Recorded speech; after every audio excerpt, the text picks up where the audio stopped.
Abubakar Musa maqaan isaa har'aasitti hin ka'in guyyaa qubee kanaan waa katabuun dhowwaa ture. Halkan ijoollee walitti qabee ammayya ammumaa ajjeese abbaan addeessaa aduudhaan dooyyee toduu odeesse.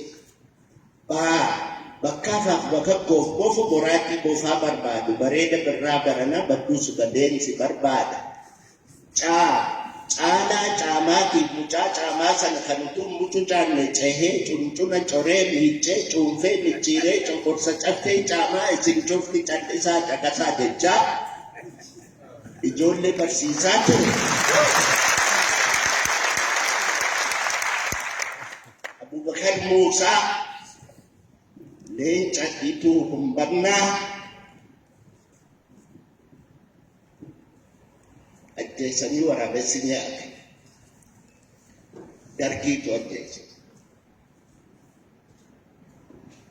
Abubakar Musaa, Sheekh Bakrii Sabaloo, warri kun warra ijaajjee ilmaan haraamuutiin mormee qubee isin har'a jettan kana qubee isin akka har'a qoosaatti barattan kana nuyi halkan dukkana keessa dhokannee baran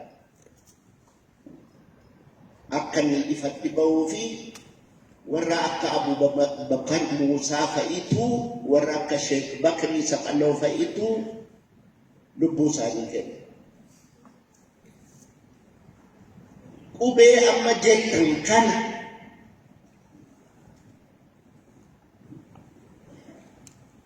Dr. Hayilee Fidaa ammayyuu Waaqayyo lubbuu isaa lafa qabbanaa haa kaa'u.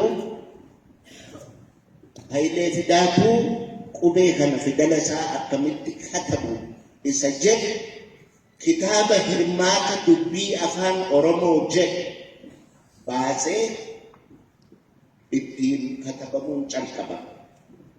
Sana dura immoo abbaan gammachiisaa Oneesimoos Nasiib fidala Habashaatiini jechaan fidala Saabaatiini katabaa turan.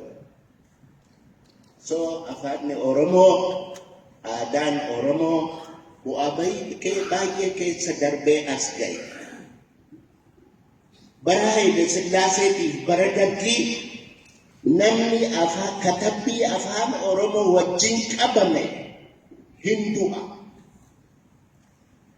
Daaluu Baqulee,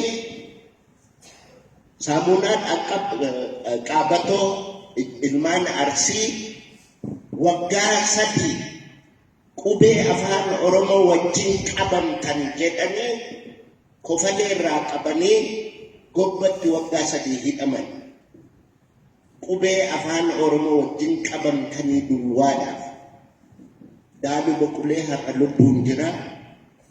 Saamunaa Dhaqqaboo lafa inni jiru hin beeku. Ijoollee Arsii, leencaa Arsii, ijoollee qubee afaan Oromoo dhoksitee bara Abubakar Musaa sanaa halkan dukkana keessa warra barsiisaa turedha warri kun. Warra akka Phexros Jaarraa, warra akka Ashannaafi Waddeessoo, warra Waddeessoo Jaarraa, leenci ilmaan Arsii, warri Utawaayyuu Waldaansootti hin qabee Ashannaafi Waddeessoo jaarsa waggaa 70 torban 3 garafan. Nuyi kana sodaannee bara Dargiitiif bara Haile Sillaasee waan katabne qubee waan katabne dhoorsinee qaaliidhaan mataatti qabannee